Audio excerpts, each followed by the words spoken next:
wes. Enggak dibayangin ini.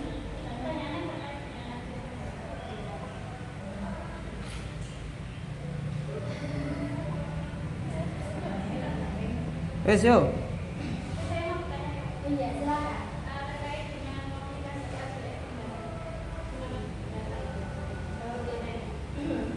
Maksudnya ini komunikasi LDR sama mengalaminya. Ya.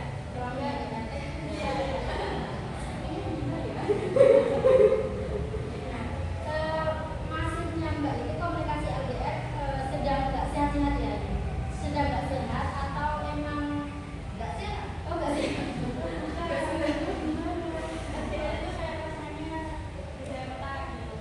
Iya.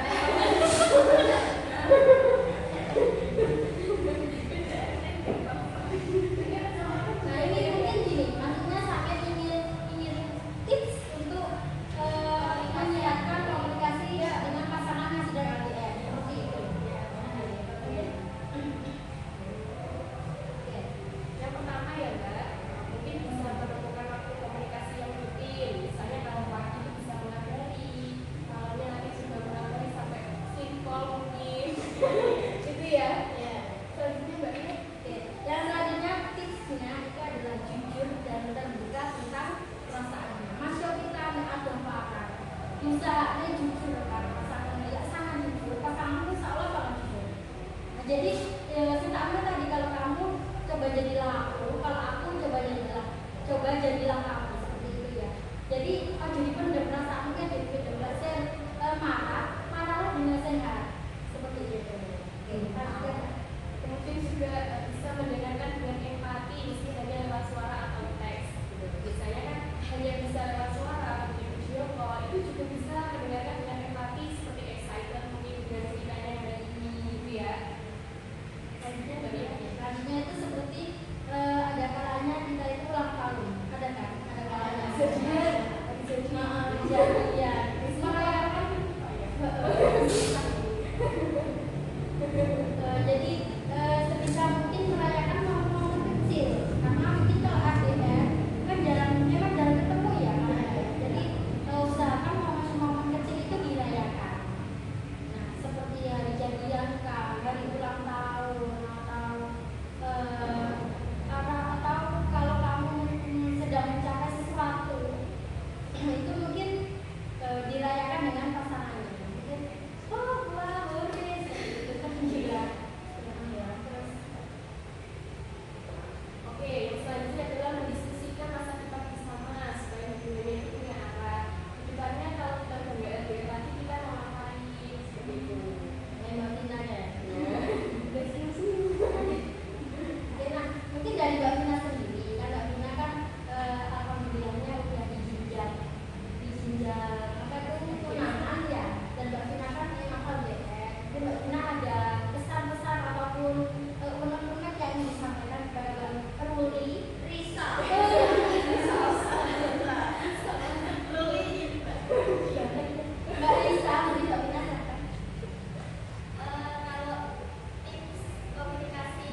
ini ya, mungkin luangkan waktu untuk membahas tujuan hidup bersama, ataupun membahas ini ya, pandangannya masa lalumu, ya pokoknya intinya gini loh, komunikasi lah, intinya komunikasi.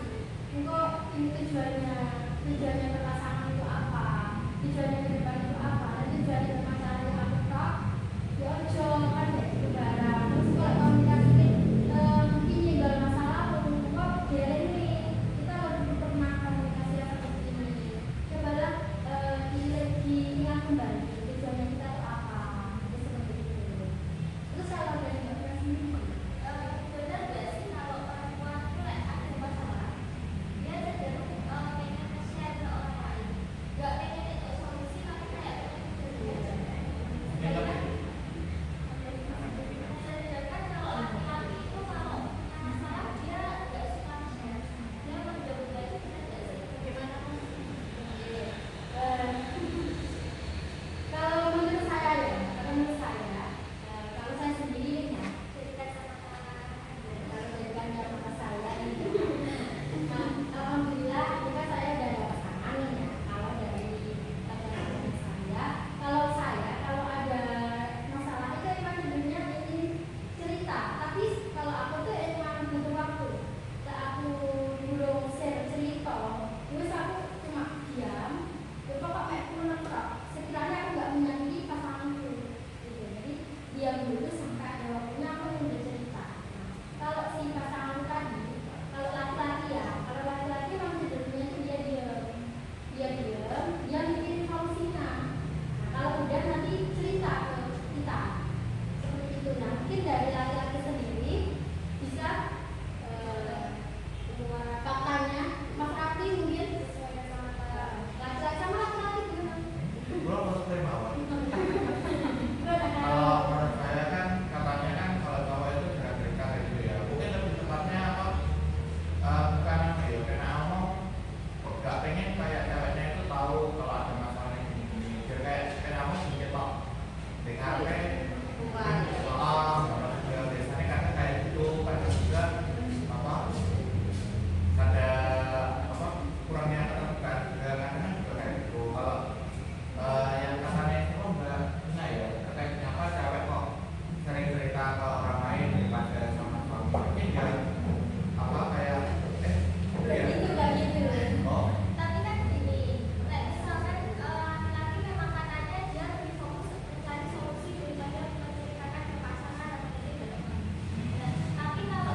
Seleksi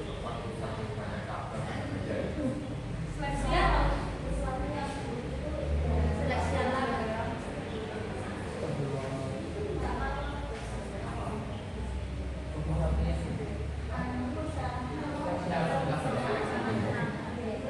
Contoh ya, nah mungkin tidak ada tambahan nih. Tadi ada tambahan dari Kak Irfan. Sebagai laki-laki nih ya, mungkin kalau sebagai laki-laki, dia memang lagi cetus, lagi bosen, lagi nggak pengen ngomong sama sampean, mungkin diberi ruang dulu, diberi ruang dia untuk merefleksikan dirinya. Kan dia isi kalau anak saya tolak itu waktu kan kadang tidak wani ya cara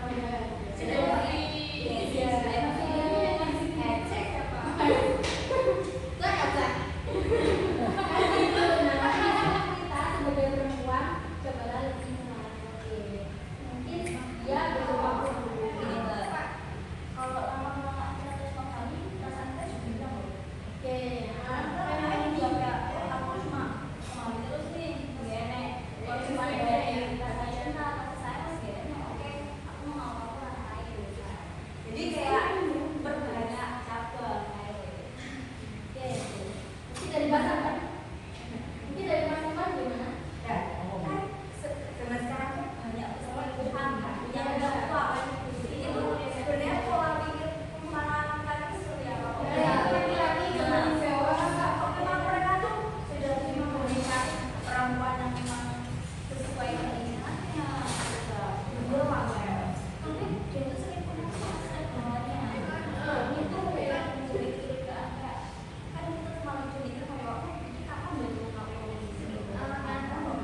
Ini ya, kalau dari pembahasan benar ya, kalau dari pembahasannya Bu Alaya kemarin itu gini, kenapa kalau laki-laki itu selingkuh di bawah standarnya istri? Mungkin ya ada beberapa kemungkinan. Yang pertama itu istri enggak dia itu lebih mementingkan pekerjaannya ataupun kesibukannya sendiri. Enggak peduli kalau muncul nih, jarang ramah muncul nih, jarang memperhatikan muncul nih. Itu bisa menjadi faktor tertentu yang membuat laki-laki selingkuh. Nah, kenapa dia selingkuh di bawah standarnya perempuan tersebut? Karena selingkuh tidak bawah standar perempuan, di bawah standarnya seorang istrinya tadi, dia mungkin lebih perhatian kepada dia soalnya apa? Soalnya dia nggak ada kesibukan selain memperhatikan bujur umum. Kan mungkin gitu ya. Mungkin dari situ ada seperti itu. Terus mungkin ada apa lagi? Sistemnya seperti itu. Soalnya bujurnya nggak Biasanya kan keluarga itu minta dihargai, minta dihormati. Tapi kita sebagai perempuan biasanya malah dibully. Pokoknya masalah hubungan kan biasanya jadi orang itu ada sibuk, dia kan mesti kesel. Mungkin dia malah iya kan dono lah. Pokoknya laki-laki kan malah bosan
buat apa nafkah lahir, karena nggak ada nafkah lahir batin, berarti tujuan dia nikah buat apa ya, buat seks tok, buat memenuhi kebutuhan apa jenenge seksualnya tok, batinnya tok, hormonnya tok, enggak kok menikah untuk membangun rumah tangga. Jadi maka dari itu sebelum menikah kamu itu punya komitmen yang matang sama dengan buat apa ya, buat menghindari adanya perselingkuhan itu tadi. Jadi perselingkuhan itu enggak kok harus diselesaikan ketika kamu membangun rumah tangga, tapi dicegah ketika awakmu belum menjalankan rumah tangga itu. Jadi sebenarnya fondasi pertamanya itu emang komunikasi. Jadi awal kalau komunikasinya tadi sudah tertata, sudah teratur antara tujuan hidup, antara kebutuhan, tujuan dan kebutuhan sudah tertata rapi. Mungkin di situ permasalahan-permasalahan kecil tidak akan menjadi besar.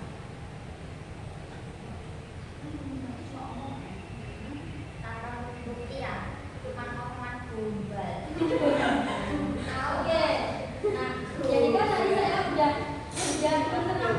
menjelaskan beberapa ya. Komunikasi itu ada komunikasi verbal, ada non verbal. Di situ ada komunikasi terbuka, ada komunikasi apa namanya? Oke, jadi kan Pak Jason udah.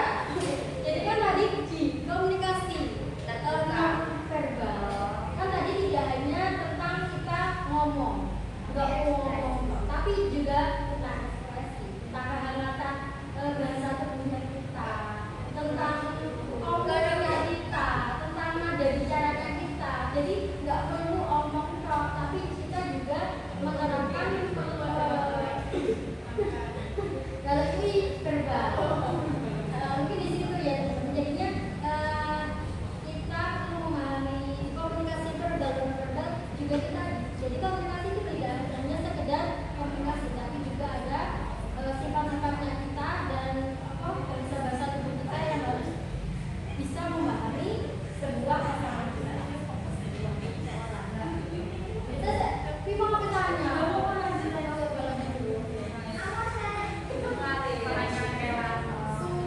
Gini, kan kita sudah memberi kepercayaan ke dia. Nah, 1, 2, 3. Pokoknya kita kan sudah percaya dengan dia. Terus kok 1 dia nggak jujur. Padahal kita tuh sudah tahu kalau dia bohong.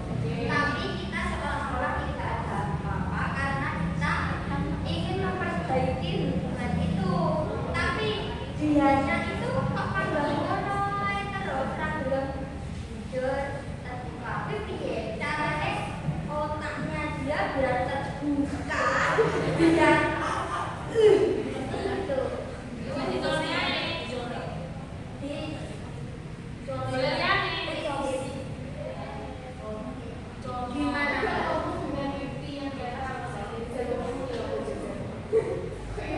ya itu loh, aku sudah memperlihatkan bukti. Tapi wong iki yo, gawe artis itu ya. ya, tapi aku bersikap tenang,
yo faktanya realistis ya ojo nanti kok mesti sampai pikiran itu mau rusak ya nah ini harus dimanfaatkan sebagai masalah. Kalau menurutku ya, memang kalau seseorang itu belum selesai dengan masalahnya, diusahakan kamu maju masuk dulu. Kamu beri pengertian dulu. Ini mbak, aku ini kan aku nggak ngerti. Berarti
gak sih udah di tetangga. Sampai ibuku ngaku ngene ibu yo.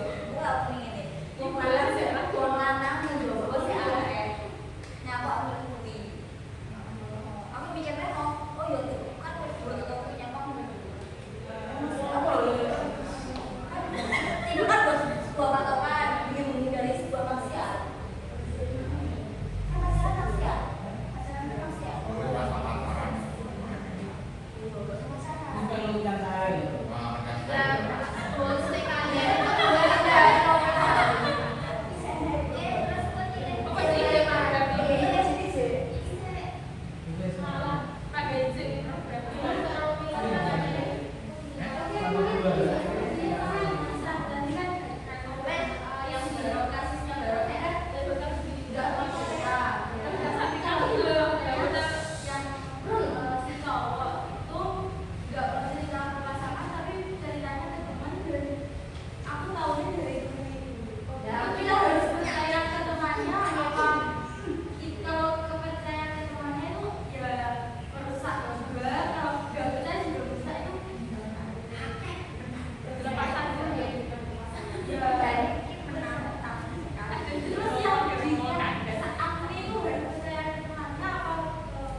dia bilang sampai ke aku cerita berarti tidak sampai seperti itu karena itu mungkin ya perlu membuat perjanjian atau membuat kesan sih bagus gitu loh. Jadi ditegesi aja kalau soalnya kalau masih newbie masih mau menjadi pasangan